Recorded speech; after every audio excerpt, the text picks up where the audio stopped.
Welcome back. Ladies and gentlemen, boys and girls of the broadcast here on BreakyCPK, joined by ZrRock. You're tuning into the SkinCoin WCA, what is now the European qualifiers here. The winner of the European Regional Initial Qualifiers, we'll call it. There's a lot of formats to this event.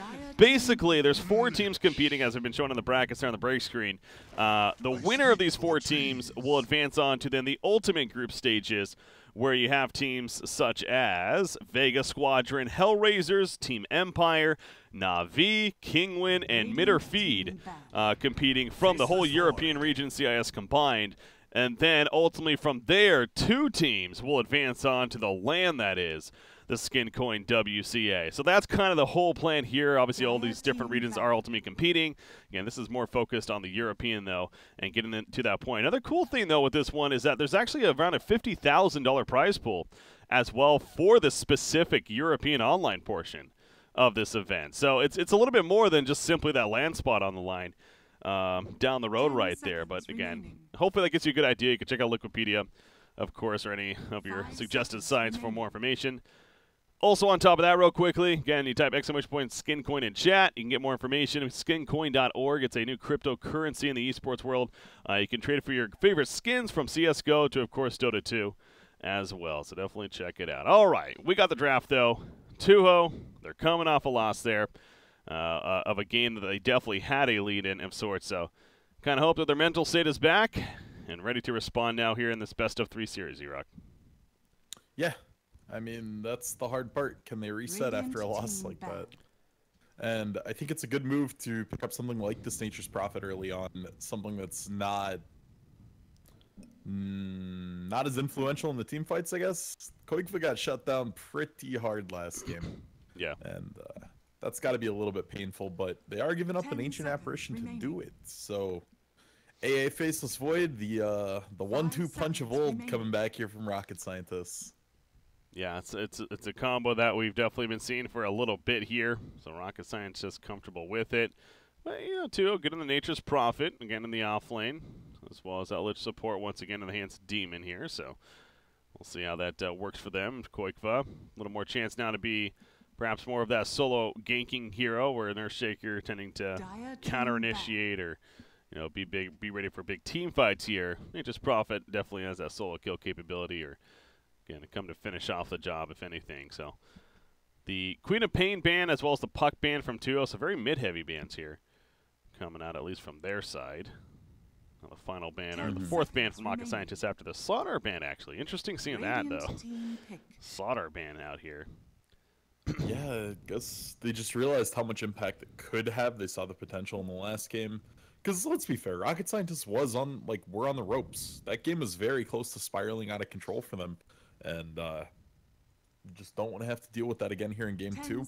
And seeing the Nature's Prophet picked up this early, as well as the Lich, they're going to need some type of control-heavy 4 position. So just removing it out of there early makes it so that there's not a lot of great 4 positions with AoE control left for Tuho. Yeah. Well, Earthshaker, though, making it through a first ban, first pick, and second ban phase. Don't see that very often. Now, I know Insignia loves to play Rubik, but again, a 4-position Rubik does not feel as strong, I guess. You're already going up against the Faceless Void, though, which still in the Chronosphere is okay. It's not great, but it's okay. I'm wondering if that's something they're thinking about at least, but maybe something like the Sand King as well. I know he's actually played a fair amount of. Yeah, Sand King would definitely fit the bill a little bit. They could even go like 4-position Rasta. Use Shadow Shaman just to shove down those buildings early on. Night Stalker band, Earth Spirit band. I mean, they could go 4 Shaker too. Yep, that's another good one. Clockwork is still there if you want to really start to go back a little bit.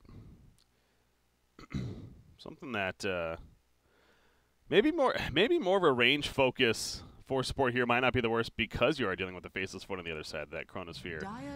More likely to get trapped inside of, I guess you could argue, but no, they're going to go the Sand King at the end. So. Oh, yeah. So, if you're Rocket Scientists here, you want something that can pressure that Sand King out, make him be in lanes versus jungling. So you might want to look to consider an aggro type lane. Maybe you go ahead and go something like a Bloodseeker here, and you run like solo safe Faceless Void, you run the Bloodseeker in an aggro tri lane. Something that lets you put the aggression on a little more, and kind of go hunt that Sand King if he does choose to jungle. Well, minute and a half remaining now. Again, 1-0 lead for Rocket Scientist here. The winner of this, by the way, like I said, we have 3 best-of-3s coming up. The winner of this will play the winner of what is SFT Esports versus Team Moriarty. That's going to be our final match of the day. Our following match to this will actually be the CIS region final match itself, where it's Effect versus Comanche. That's going to be coming up next, and the winner of that will then move on to this quote-unquote main stage portion of the event. So just a preview of what's coming today, guys. As we do have a Mirana third pick, though.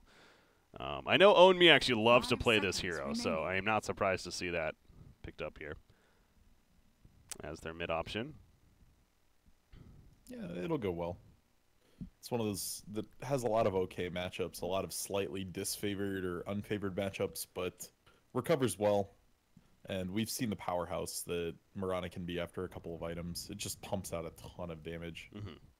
And it's mixed damage too, so it's really hard to itemize against. It's a lot of magic if you get connected with an arrow into a Starfall.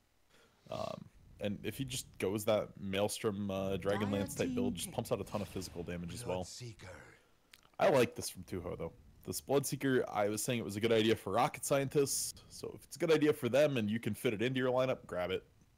It's a good block pick. It's a very aggressive carry, which pairs well when you already have another carry in the form of Nature's Prophet. And it lets them have a very like control or magic heavy mid if they would like. They don't have to feel like they need a lot of damage out of their mid laner now. Yeah, speaking of that, who is that Mickey hero going to be in mid most likely? I'll have to see, but I mean the fourth pick for Rocket Scientist first. Going to be happening here, and it's going to be the Batrider again. So, wow, they're actually saving for a final pick 4 position here, most likely. Rocket Scientists, which isn't done a whole lot. Jungle Huskar. Okay, that just no. 10 seconds. That'd be terrible. It would be fun to see a jungle though. Honestly, you know what? Let's go with the Chen, right? We saw that the other day. This is a hero that is getting a little bit of recognition lately. You're gonna run jungle. I want them to unnerf the call, the Axe like cast time on call. I loved seeing Axe, but it's just too hard right now. He's like one small buff from being back to first pickable. Yeah. 10 seconds remaining. They ban out Kunkka, does Tuho, so yeah, that definitely could have been one. And I mean, these 4 positions are getting very limited, as we were talking about earlier. I mean, really, I guess Earthshaker is still there, so somehow one of the more relevant ones ended up making it through, to be honest. Albeit, I guess you have value banning all those other ones too. So the Slaughter is kind of the one where it's like, was that really necessary? But they could even look to grab something like a Silencer here too, if they would really like to go that route, just to combo with the Faceless Void Ancient Apparition, and try to stop the Epi from Sand King. You know, stop Nature's Prophet from porting out. There's a lot of utility for it here. But I have to imagine, yeah, it's gonna be something like Earthshaker. What else could they go? Wisp would be okay. What about picking up a remaining. Bloodseeker into the Ancient Apparition? I'm noticing here. Is that going to be a concern? Okay, you're not too worried about that. Bloodseeker moves so fast. Like, as long as he's just moving a lot, it's going to be hard for him to get hit by an Ice Blast. Sure, if he gets caught by a Chrono, he's probably dead, but I think that's just an inevitability when you play against this combo. We don't see a lot of bounty anymore. No. But when you have a control-heavy carry like Faceless Void, it does open up some extra options. Like you get a run a roaming 4 that's mostly on vision control and damage, versus having that hard CC that we're used to seeing. Oh, I was trying to call it there at the last second. Yeah, that was what I predicted too. I thought it was going to be Lina too. Yeah, they go Viper though. The Viper Bloodseeker here. They're all about winning their lanes once again. They have those heroes to do so. And a team that is notorious for doing pretty well in that laning phase again, but It's just that that mid to late game especially that seems like they just have trouble closing out here. So the bounty is going to be nice, and the fact that it's going to be really hard for Insania to just jungle or try to fiend a little bit of experience on the side. Bounty could just hunt him constantly. All right. Game number 2. Again, Tuho backs against the wall. This is, for this event specifically, again, it's a case of you lose here, you are done when it comes to the SkinCoin WCA. So trying to stay alive to advance on further. Whereas Rocket Scientists trying to be a team that's making some plays as an up-and-coming team at that. And got to say, I was fairly impressed by their play overall. Again, for being a team that we don't really know too much about. Coming into it, they definitely look solid at points. Indeed. And I know I mentioned just Knock so far as kind of that player that I recognize especially, but I want to say I recognize a couple other players in this team too. Solon and Mikey even comes to mind. I don't know. I remember a Mikey from the Han days. Yeah, but is it the same? Like, that seems like one I that don't know. There's 400 Mikeys. Yeah, could be plenty of people there. So let me do the interface there again. There we go. Who wasted the clarity? I heard it. Prepare for Demon. battle. Nice job. Oh wow, yeah. What?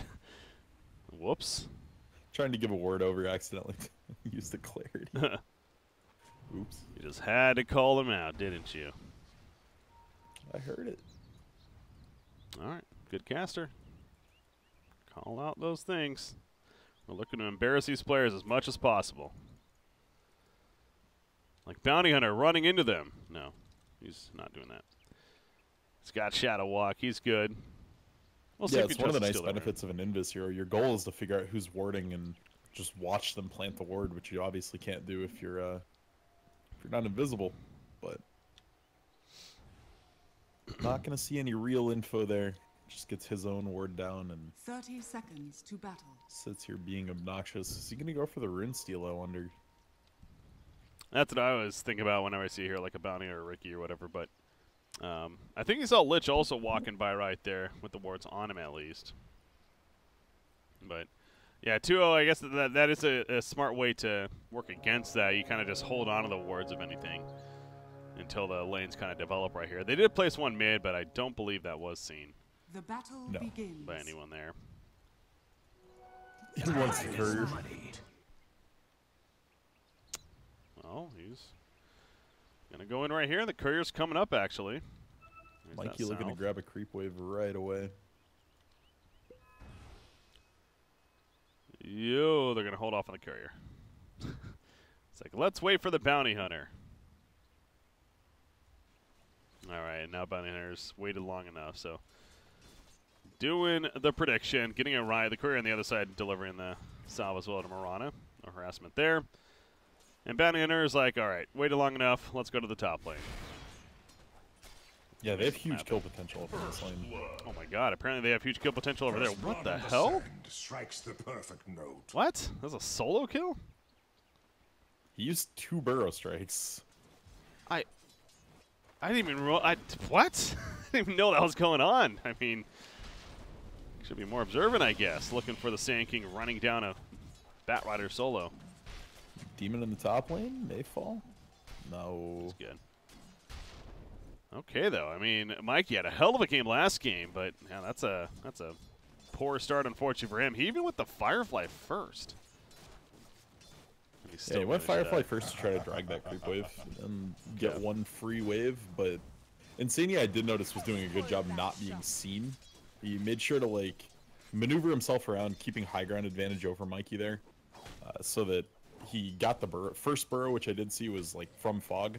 I don't know how he kept up with him to get a second one, though, and do enough damage to get the kill. He did go boots first. Bat Rider did as well, though, so it's not like he was running that much faster than him. Yeah, again, all we can do is speculate, unfortunately, at this point. Neither one of us got it. Apologize there, but I think that's one of those understandable that we did miss it, because who the hell would have guessed that? Bounty Rune 2-minute mark. Bounty Hunter is going to pick it up right here. Demon's like, I'm going to go get it. Oh, crap. That's the life of dealing with a Bounty Hunter. On the other side, and now actually Demon has to be a little bit careful here. I mean, Demon's fine. He took Frost Armor hit too. So it's very, very difficult for Bounty to try to run him down or get a lot of pressure there. Yeah, the slow's actually doing plenty of work. Make sure that's the case. Garter top lane. How about that decision, by the way? To send the Bloodseeker to the top lane, the Cold Feet. It is going to go off, actually. Wow. It's a little more damage. Yeah, going Bloodseeker top lane. It's surprising that they're not moving Insania up here. I figured if it was a straight aggro tri lane, it seemed okay. But this kind of situation, it's definitely going to be rough for Garter. It doesn't seem like it's giving them very many winning lanes. Like, Nature's Prophet should lose to Batrider. Garter should potentially die a couple times up here. This is definitely an interesting laning choice out of Tuho. Insania sitting middle. He actually does have the illusion rune. Oh, he's trying to bait out right here. If you can force the leap, then there's a chance they find the kill. Okay. On me's not scared enough.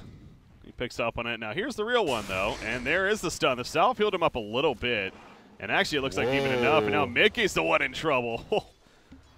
Yeah, that was scary for Tuho right there. Well played by Onmi, though. Yeah, if the second star came down on Mickey's head, that might have been a kill. There's a level 1 corrosive armor, but corrosive skin even. He's leveling up the poison attack here. At least level 2 for Viper. Over the last hitting and harassment. Not as tanky, though. Of course, Viper builds are so fluid. Depending on the patch, we'll see Vipers max Nether Toxin first to just pressure the building and make their last hitting better. I don't know. They can go whatever they want, honestly. I mean, last hitting is definitely working. 30-8 compared to a Mirana that's 16-2. So he's nearly doubling the CS here. If you're not as Viper, that's a problem, though. Okay. You have to win your lane. I mean, this is dominating, to be fair, but yeah, of course he's winning. But it's that's what I constantly hear about Viper. It's win your lane, lose the game is the classic saying. And just look at what that first kill's done here to Mikey. He's only level 3. Quake's already 5. Like, there's just a massive XP differential opening up here in a lane that Mikey should have been able to control pretty easily. Yeah. But getting first blooded like that just put him so far back. Top lane Garter, he's in trouble actually. Bounty Hunter running in. Chilling touch apply, but here comes Insania with the response. Burrow strikes just to stop them. Not going to get any turn kills, but Carter's very low in life. I don't think anyone has a salve really to hand off right here. So, yeah, he may. Okay, there are 5 minutes, so the shrine is going to be popped. They'll just use it as a team here. But, yeah, close call, that chilling touch. Again, you cannot underestimate it. Even at level 1. Deals plenty of overall damage for the team. But, yeah, you're right. Nature's Prophet is just insanely farming down here. And kind of leads me to think, what kind of build are we going to see on him? Is it going to be maybe like the Solar Crest for a little bit of utility early on, or is it going to be more the Orchid for I definitely think Orchid. Potential. Orchid looks really good this game. We'll see what he decides to queue up here eventually. As top lane, Faceless Void. He's hugging his tower essentially, so I don't know if they're really going to be diving him here, but Insania's setting up like they want to make a play. And he's waiting too long because bottom lane is going to be porting in. That's because there is a gank attempt happening on a Nature's Prophet. 3-star just of the sticky napalm, make it 4. But ZrRock is trapped up here. Sure, you get a little bit of damage. That Firefly, as you mentioned, though, plenty of damage left from it. So it will be a turn kill at least. But Quakefa goes down.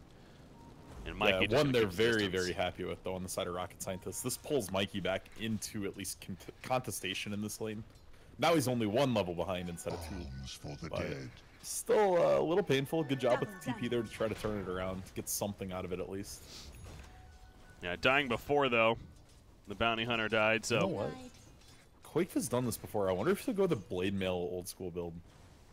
You just go, like, if you want a Null Talisman or 2 for the extra right-click damage, and then you just rush a Blade Mail. And it makes it so Bat really can't go on you. You just stand there and right-click him with Blade Mail on, and if you die, he's definitely dead. I mean, is that just simply for the Batrider? That seems like it gives you a lot of right-click damage, too. Ooh. That Shuriken there, stopping Quake to TP. Oh. And actually, might backfire onto them, although the Firefly, again, you have to be careful fighting into that. Just burns you down quickly. ZrRock, though, the dust comes down. They do finish the job on him. Top lane, Garter dives on a Sullen right there. Looks like the Blood Rage was on him, so heals him up as well. And now he's going to attempt to pull. No, just simply running by the creep wave. Middle tower is also being pushed. Qualifier does eventually get the teleport off, and he ends up mid here. So Tuho getting some nice momentum all of a sudden. 2 kills and maybe a tower kill. No, the Blade Mail build, though, it's a lot of stats that NP likes. A little bit of armor helps with survivability. The int isn't even wasted because you get extra damage out of it. Like, there was a time period where we saw Blade Mail on Queen of Pain, we saw it on Nature's Prophet. Like, Blade Mail was getting picked up a ton as just an early game tempo item. Alright, well, it still has nothing queued up. He's sitting on 1,400 gold, so either he may just go Midas, too, or something if he's this far ahead. Yeah. I don't like Midas. You've mentioned that once or twice before here. So we'll see if he commits to that, but yeah, it seems a little unnecessary. I mean, at the same time, you could argue it's like if you're having this lead on a hero like Nature's Prophet, ideally you want to get items that are going to help you get more kills and even objectives, rather than just a static farming tool. But obviously you got to pick out middle lane. I'm guessing that was the Viper Sting or Viper Strike. Yeah. Yeah, it's like a 0 net worth AA.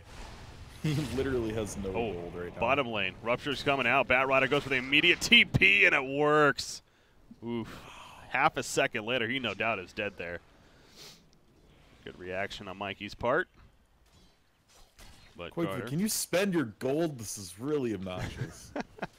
That's something I would have gotten that kill if you bought any item.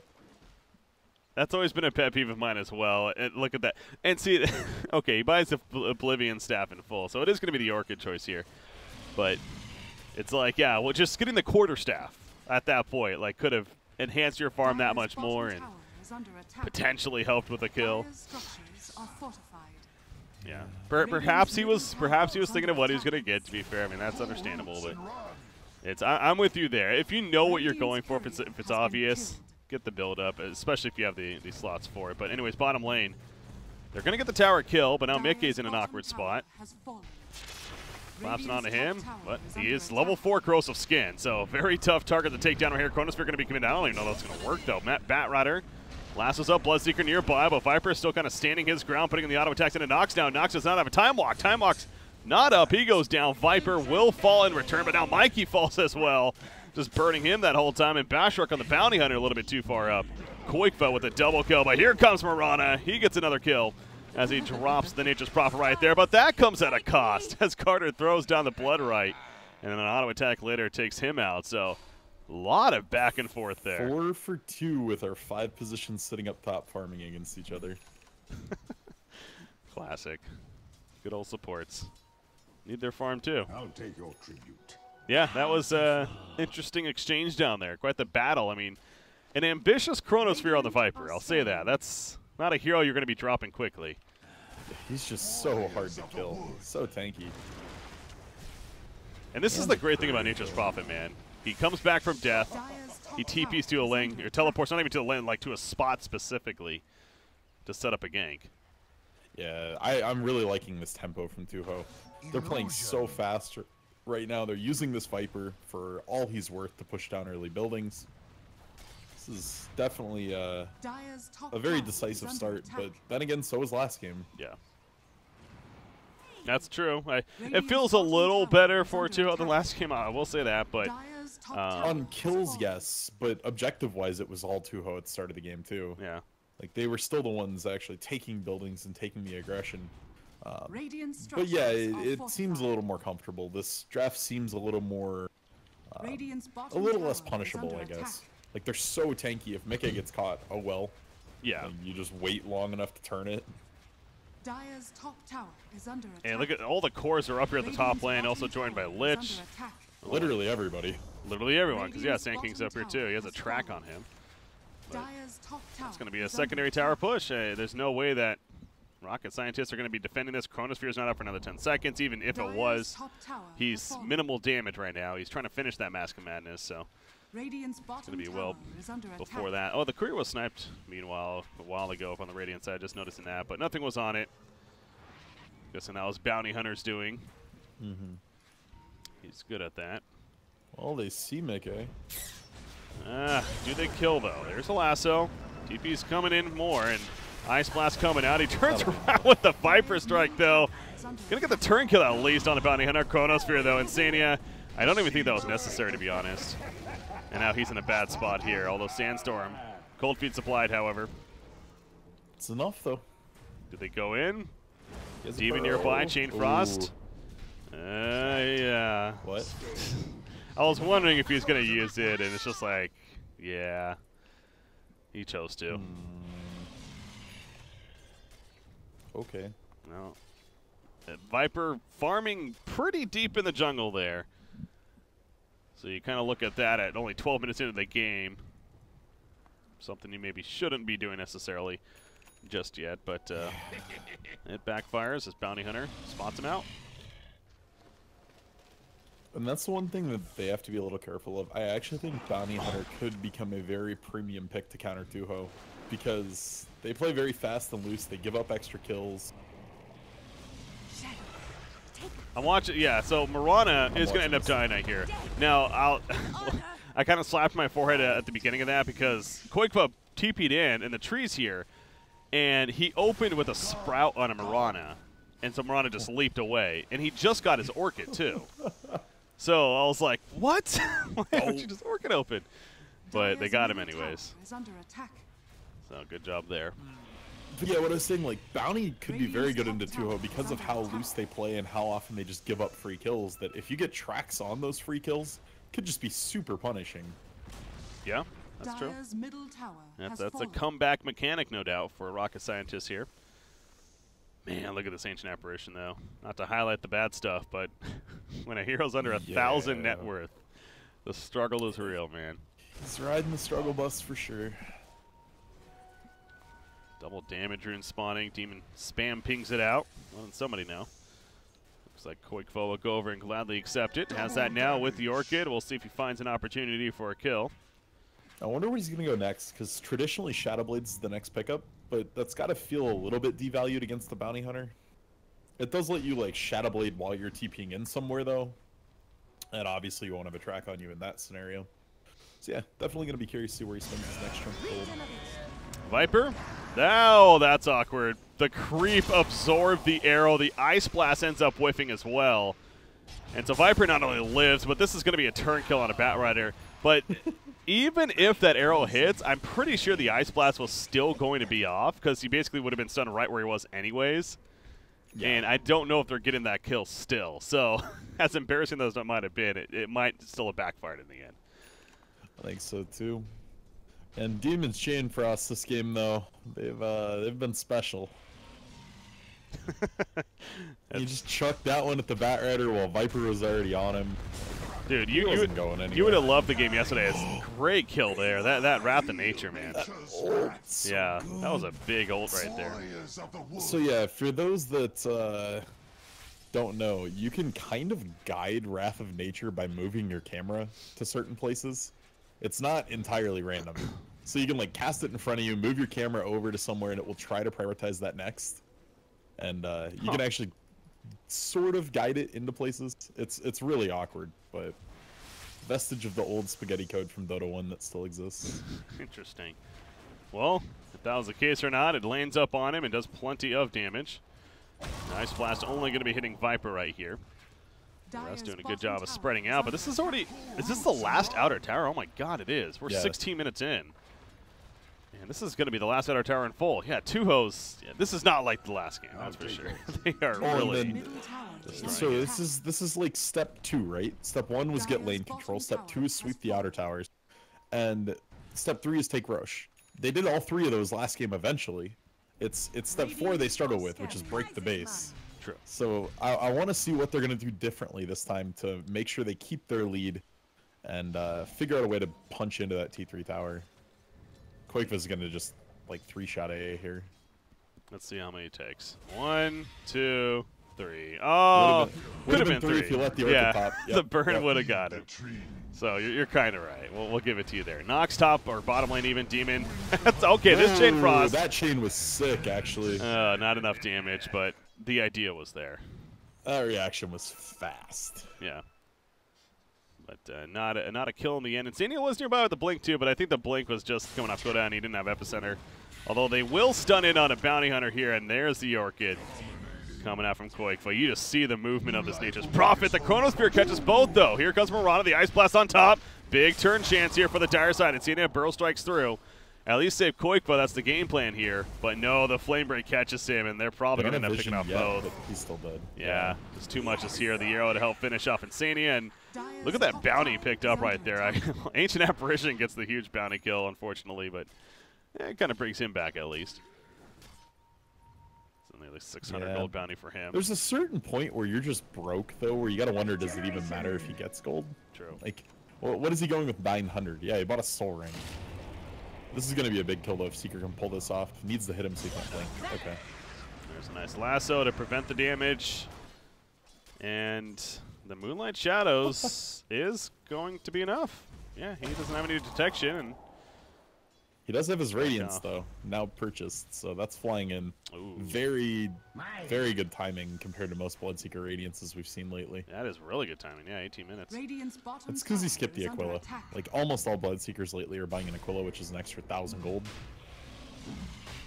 That and the objectives they've been doing. I mean, having 6 outer towers also helps the overall bounty, but yeah, a mix of the thing, if anything. And they're doing Roshan. And I don't think that the dire side will be able to stop this, let alone do they have any clue that it's going on. It might get an Ice Blast in there, but without a Chrono, it shouldn't be the end of the world. There you go. Who do you give it to? Looks like Mickey. It's going to be the one to pick it up on Viper here, who's got a Maelstrom now and a BKB queued up for his next tool of choice. And you look at BKB this game, it's going to be pretty good. So step 3 accomplished.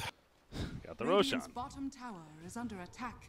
Now the final step towards getting the victory. Pushing that It's like trying to pass a test and they get to like the last section and then just like throw the test booklet down and don't know what to do. I'm done. It's like, yeah, what's that missing piece? They're on their 3rd retake or 4th retake of this test. Keep breaking the pencil. They're pushing too hard on that pencil. Snapping it. You gotta you know, let off on it a little bit. That's a good. I like what I did there. That's a good metaphor. Yeah. Just thought of it. Nicely done. This bounty hunter continuing to be the moving ward at least. He's not necessarily gonna get get the the most courier. bounty, but he's gonna try to get the courier. And yep, right, so flies over, but he's probably gonna die for now. See, this is one of those. Is that really worth it kind of situation? Yes. You think so? If you don't need the bounty in the next 30 seconds, and you definitely don't, it's still a net gold gain. Okay. So the gold swing from just that kill was about 500. Killing the courier was worth 825, if my math's right, or 875. It's worth a lot of gold to kill a courier. I mean, I'm looking at the gold change right there, though. It doesn't show the courier killing it. Oh, okay, that's fair. Yeah, couriers for some reason never show up in teamfight recaps, but it's 175 gold a person. So yeah, 875. Mikey, he's looking. 850. He's This is a looking. hard kill, though. He finds Okay, it. good grab. He got ruptured up, though, as he did. Chronosphere in the backlens on top of the Ice Blast. That was an insane Chronosphere. Hit 5 targets, actually. Mickey, he's still well alive, but his teammates are dead all around him, including Carter, who gets picked off. The Maelstrom auto attacks from Mickey. Gets the raid boss real. The right clicks are real, man. They do take him out, but the Age is going to bring him right back. I don't know if you reset on him, to be honest. No, you just let him go. Oh, they're boy. going. They're going for it, and actually it might work out. Okay, he might get a turn kill. No, they do make it work. And it's a 5-for-1. Talk about the God Wombo combo for Rocket Scientist. And that's how they're right back in this game yet again, man. That's just disgusting. Look at that gold swing. It's almost 5,000 gold. Yeah, one fight this early on. Oh man, it just doesn't. They're cursed or something. I swear. Again, though, man, it's on the back of Mikey. That was the pick he needed. He needed to get Sand King, or that never happens like that. Because then the team stays spread. The team isn't grouped that tightly. But because he grabbed their initiator, they had to go try to get him out, and it just caused them all to clump in for this perfect chrono. This Mikey Batrider is looking real scary. It's becoming a hero now. Again, this isn't a team that we know too much about, and one of these tier 3 teams or whatever you want to label them as in the European region. But if you happen to be matched up against them for whatever event, I think Mikey Batrider ban is definitely a viable option. Just seeing these 2 games alone here. So, and hell, if Tuho does hang on to win this going to Game 3, you could argue that's probably worth it. But we'll talk about that later. Oh, this is 2 dust used down here, by the way, and they still can't catch the bounty hunter. They scanned him out initially. That was close enough. He saw the particle effects on the dust. Wasn't close to get exposed, though. So he's fine. Meanwhile, Yule's up on Insania. Demon's dead. Demon is dead. And now Insania, he's actually in trouble himself. The Ice Blast right in the face. Cold Feet applied. He missed. Did he miss it? Oh, you're right. Yeah. Okay, well. And Insania blinked before Cold Feet actually did damage to him, so. Nice reaction time there out of Insania, just to blink versus taking another step forward. Yeah, this is kind of one of those spots that they can resolve that issue that happened in the last fight if Bloodseeker tanks up at this point. If he gets his BKB and then maybe he goes like SNY or even Heart, so that he can just run up far enough that he's disrupting Batrider's Blink Dagger with Radiance. If he can stop that Blink initiation on Insania, they're still fine, but he's got to get to that point. Yeah. Dire's top tower. And again, if you're 2-0, I feel like we say that a lot too. It's like you're still fine, guys. You have the net worth lead. Quakefoot, by the way, though, he's not fine. That's 1,000 gold. Found right here, and you're right. That's a huge bounty for Bounty Hunter, in fact, with the track up. That's 1,300 with track. Yeah, that's just disgusting. Wow, you're right. That's 1 kill. Jesus Christ, bounty's good. Track is nuts. It really is. Like, you don't pick Bounty Hunter because Bounty Hunter's a good hero. You pick him because he has track, and then he gets enough gold to buy whatever item you need. Own me. And they get bottom. They should. Yeah, okay. Yeah. Oh, yeah. That's a kill. Marana dead for 65 seconds, actually. So they have a little bit of a window now to push objectives and whatnot, but it's just going to be to fix lanes. They got to get their lanes shoved out. And this is where they need to calm down. Get their lanes to the enemy base, box them in with some vision, and then just farm their woods. Farm every lane, farm their woods. As long as you know where they are, you can do that. Faceless Void going the Manta style. He chose to get the Shadow Blade first, by the way. The Mask of Madness here. He finds an opening with the Chronosphere. Shadow Bladed in, and so just as I mentioned that, the Ice Blast hits. He does throw himself up the heels after the fact, and Insania going to be alive a little bit longer. Gets a Pearl Strike off. Faceless Void goes down, so the response here from Tuho definitely working. And now Mikey is probably going to be ran down as well. Blood Ray connects. And got her credit for the kill there, so nice response from Tuho at that point. Another courier snipe, though, just as they go over to Bounty Hunter. Takes an outcome, and that's courier kill number 3, I want to say, this game. Meanwhile, middle lane. They're going to fall. There you go. Did they finally figure out the solution to crack the base? Don't say it. You're just jinxing it, man. Oh, wow. What a dust right there. What would have given that away? He literally just dusted right on top of Bounty Hunter without any information, it felt like. Soul Read. Just new, man. I guess. I'm trying to see if there's like any R or anything, but I don't think there is. Interesting. Anyways, that's a Rupture on an Illusion. Well, you can't blame them. That was just well played by Own Me. He baited that out. The Ice Blast is gonna maybe connect. Yeah, it hit the Viper here at least. Bloodseeker, though, he's gonna be lasted back in and forcing a fight now. Mickey obliges, turns around with some auto attacks. Garda, though, he is gonna end up falling. Lich, he actually almost tried to deny him, it looked like. There's a port out from Viper and a port out from Lich, so minimal casualty at least, but Garter's now dead for 50. This is just insane.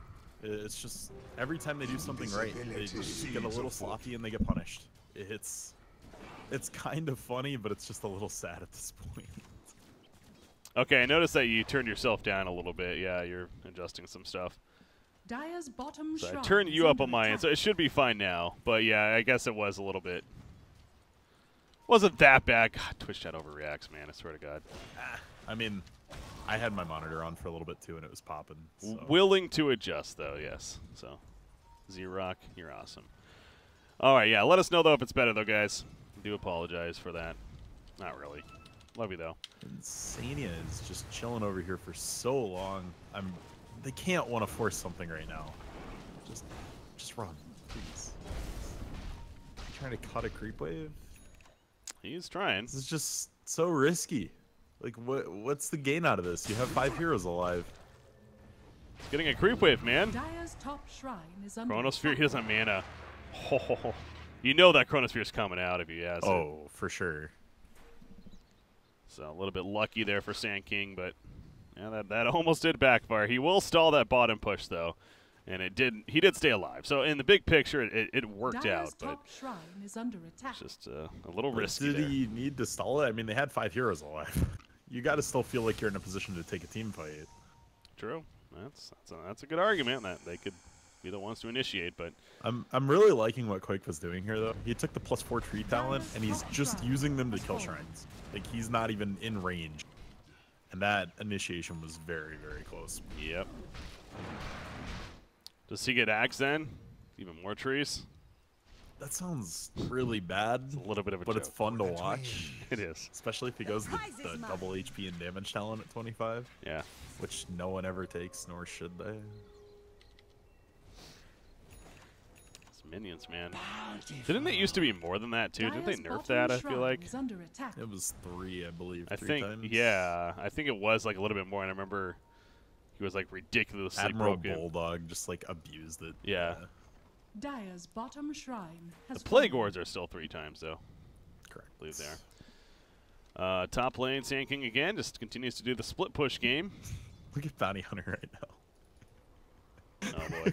And we saw, I mean, he had that soul read last. Oh, look at that, though. Oh, Bashark sees him. Now the counter.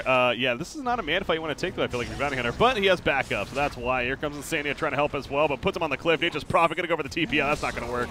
He explodes right there. Bounty Hunter does go down, though. BKB popped by Garter. He's running into a lot of right-click damage, and now even more as Nox comes up with the Chronosphere to secure that kill. But you see Viper putting in plenty himself. The Maelstrom Brock's coming out. Faceless Void. That Chain Frost slowing down, but the Mirana Moonlight Shadows is going to help them evade right here. Now going back in onto Lich. And the quick use of the Demon time just dilation. committed like a third of his net worth on a gem, too, and it was sitting on Garter. Ooh. So that's gone now. That's going to be real hard to deal with the Moonlight. Oh, you're right. Yeah, Faceless Void now has it for his team. So the map control going to swing in favor of Rocket Scientists here. And just like that, we're back to an even game, man. What the hell? 5-man Chronospheres will do that. And Mirana, BKB now almost finished. She's level 22 as well, and again, we've actually been seeing, I feel like I've been seeing quite a bit of this +2 multi-shot Sacred Arrows. I know we talked about that before, the attack speed maybe just not as good anymore. Oh, So. the attack speed's still busted. I like that. You like the attack speed? Okay. I think it's insane. We'll see what he goes for. I definitely have seen the Radiant's Sacred middle Arrows, tower though. is under attack. And I'm at 25, so see what feels necessary here about Roshan. I guess Tuho's still in the spot to do Roshan Radiant fairly are easily. scanning. And That they are. They're even seeing this on the Dire squad, but without Chronosphere, they really don't want to fight. They would rather take a fight with Chronosphere against an Aegis than try to take that fight without it.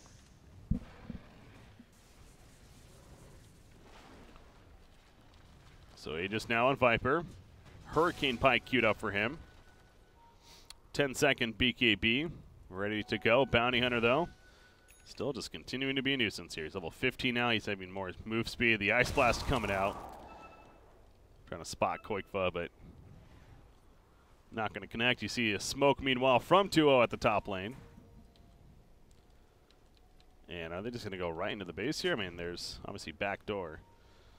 Can't really do And that. Demon Smoke broke. Oh, geez, don't go too Dire's far. top barracks are under attack. Insania really jumping in there. I mean, that would have been a huge pick. If they find the Ancient Apparition, the Chronosphere is way less scary. Not having to worry about that Ice Blast is pretty good feeling, I'm sure. And Dire's top there we go. The range track's going down, so Tuho really trying to push the objective Radiant's here. fortified. Chronosphere ready. But you look at the spread from Tuho. Just make sure Sand King also needs to be careful. There is the Moonlight Shadows. Batrider, he's hunting. He's going to find Insania. He goes in with the BKB. The stuns through. Insania's like, no, don't catch me. There's the heals as well. He's just simply trying to evade this whole time. Finally gets the lasso off, but this is a very late lasso here. And he pulls him the other direction now. Meanwhile, bottom lane was being split push, by the way. So that's why you see Rocket Scientist not fully Dire's reacting top to this. barracks are under attack. As the tower does go down over there. Now back to the top lane. Mickey running back in. Going to finish off the melee barracks. And they do get it. So far, this is decent for Tuho. The stun and knocks win in as well, right at the same timing. He gets a Chronosphere, but onto a BKB Bloodseeker, and nobody's beating into him. Making him into falling here, but he's coming back up with the Aegis. And Sania, meanwhile, still has that Epicenter, still looking for a chance to use it. The Blood Ride coming out. Now the Epicenter being channeled, and down goes Batrider as a result of it. Bounty Hunter throwing up some more tracks, but he's just on the run now. And Sania looking to catch up to him. Nice Shoryuken right there. But there's a catch with the Pearl Strike. Blood Rite is not going to connect. However, the TP in from Quakefa, a couple of auto attacks, finish the job onto him. So Tuho, that was actually pretty good execution on their part. And Sania playing the game of just staying alive. Yeah, and Quakefa very nicely done, porting both bottom lane and then back for that kill. He took the whole set of racks bottom as well. So very, very well done from Tuho there and splitting that fight up, making it so there wasn't a good Chronosphere attempt. Like the only shot he had, he was real close on connecting with 3. But beautiful burrow out from Insania made it very, very awkward. Anyone level 25 yet? No, Mirana is the highest at 23 now, so probably be the first one to hit there. But you do have a level 20 Bloodseeker as well as Viper, so those talents starting to kick in. 10 to all stats for Bloodseeker. Viper has a 75 attack range. So yeah, that with the Hurricane Pike, you look at this, he's basically a sniper. Beating down that tier 3 tower, double damage rune helping, and not going to get the tower kill before it wears off, but it gets it anyways. Maybe. Okay, maybe not. And now they initiate, but there's that counter initiation. They're going on to Mickey. They do drop him, actually, so he's dead for 70 seconds. Run out from the Dire team, though, looking to find out other options. Rupture's applied to Nox. Yeah, he needs to be careful. He does not have a Chronosphere either. He has to man fight right here, and that's not going to work. Or maybe will with the Bash Proc. No, he does go down the BKB of Garter a little bit too much. Buyback from Mickey. Buyback from Faceless Void as well. Mirana's picked off. She buys back. Chronosphere, ooh, Nox decided to cancel it. He does get orchided up after the fact, but Garter's now in a bad spot. And one more auto attack to finish him off. That burn miss chance kicking in a little bit, but it's not enough. The gem will drop. Back over here, you do see Sankey getting picked off, and now Mirana. Does she have another arrow coming up, perhaps? 6 more seconds. Defusal. There's a Defusal. They're going to get Quakefa, and he's dead for 70 seconds, actually, no buyback. As Bloodseeker is as well, so now Mickey, yeah, he's going to force a BKB. Chronosphere still ready. There we go. Pops it right here. Mid-tower still out. That doesn't really matter, though. Here comes the beat down onto him now. The Ice Blast connecting. Mickey buyback from him. Does survive for now, but you're right. He bought back. This is a dieback. Oh, no. Tuho. Oh, my gosh. Again? They know that 2 of these are diebacks, too. Just one of them? It's quite quick. Okay, yeah. There's a lot of towers up, though, still. But this could potentially be mid-racks and real close to an evening of these buildings. Like, if they just barrow through mid and at least get this racks, it gives them a lane of push priority, and then the game's still winnable. Oh, yeah. It's definitely still winnable. If you're a rocket scientist here, it's of course still winnable. We just saw what happened with last game, in fact. Of that sort. How? Tuho, why you do this? Just the coordination in the fights. I don't know. It's we really have to like analyze the stuff to really break it down, I guess. But it just it's a rush. They get in a hurry. They feel like they need to go in when maybe they don't. Sand King going in right here with the epicenter, and that may backfire. Rupture. I heard it go off. I believe it's on a Batrider there. So they do kill Sand King, but Batrider's going to stay fine for now, as he's just chilling with that Moonlight Shadow. And it wears off. So they protect the barracks at least. But they do lose a tier 3, so shrines are now available. That's going to make this next Roshan fight pretty pivotal. They're going to have Chronosphere up for it for sure, unless it's committed in the time between Roshan spawning. I'm really liking this from Faceless Void too. He's like, I'm really getting irritated time walking in and having Insania get out of my chrono. So he's just going to buy a Blink Dagger so he can get those chronos off quicker. He knows his team has the damage behind him. Oh yeah. Mirana did take the leap attack speed as well. Okay, yeah, that's a good point. That on top of the 20 talent of obviously with the 50 plus damage, you know. So you figure if you may go the 2 multi-shot Sacred Arrow, maybe you get that talent there, but because what would that make it? That makes it a 13-second cooldown. Yeah. Anyways, he gets 100 plus the leap attack speed as you're pointing out. So yeah, this Mirana really is hitting pretty hard. Level 2 Diffusal Blade now. Actually finished on her too, but I'm looking at the buyback. Literally no one has a buyback currently, whether it's gold or time. It's kind of funny to see.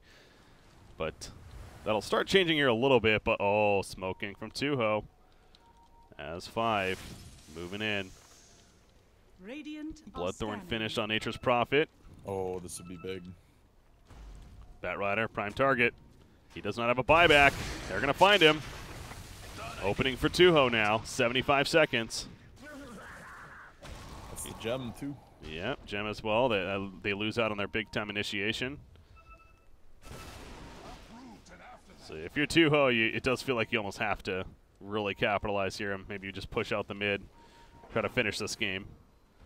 The way things are going, you do not want to keep them alive. Bounty Hunter is going to be found too, and now he's dead for 70. Now you definitely have to go. He got baited by the gem. He saw it sitting there and decided to pick it up. Did they really? Tuho saw it and just Nice. killed him. Whoops. All right, got Chronosphere maybe. Oh yeah, they still have the 3 people they need to win a team fight, but it would take like a ridiculous 3-man chrono. Ooh, Owen me leaping away just in time. There goes the chrono, but where's the damage now? It's a little bit later on. Quakefoot saving the day. Did he? He killed him in the backlines, didn't he? He orchided him and killed him almost instantly. If that Ice Blast gets off and Mirana can put damage into that, that could have been another game-swinging chrono. Wow. So close. I can't handle these Tuho games, man. This is just an emotional roller coaster. It really is, whether you're a fan or not. It definitely is, and they get the victory, though, this time. So we have a 1-1 series, and that does mean, of course, we are going to a game number 3 now here in the SkinCoin WCA tournament. So hell of a game, though. We're definitely getting plenty of action these games, that's for sure. And they are fun to watch for that reason alone. But, whew, I'm with you. It is quite the roller coaster swing of emotions. In fact, hell, the charts also show that as far as being the roller coaster ride. The game ended with, well, okay, that's experience, I guess, but still, the net worth, I mean, just up and down, up to 10,000, then back down to about 3,000, and finally just enough to push it in, though, and finish the job. We got game 3, though. Again, the SkinCoin WCA tournament. Guys, type ! SkinCoin in chat for more information.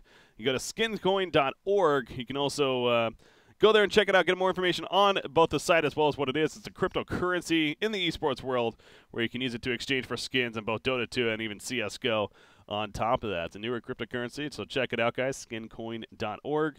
Game number 3. We're going to be coming back here. Tuho versus Rocket Scientist, guys. Stay tuned. We'll be right back.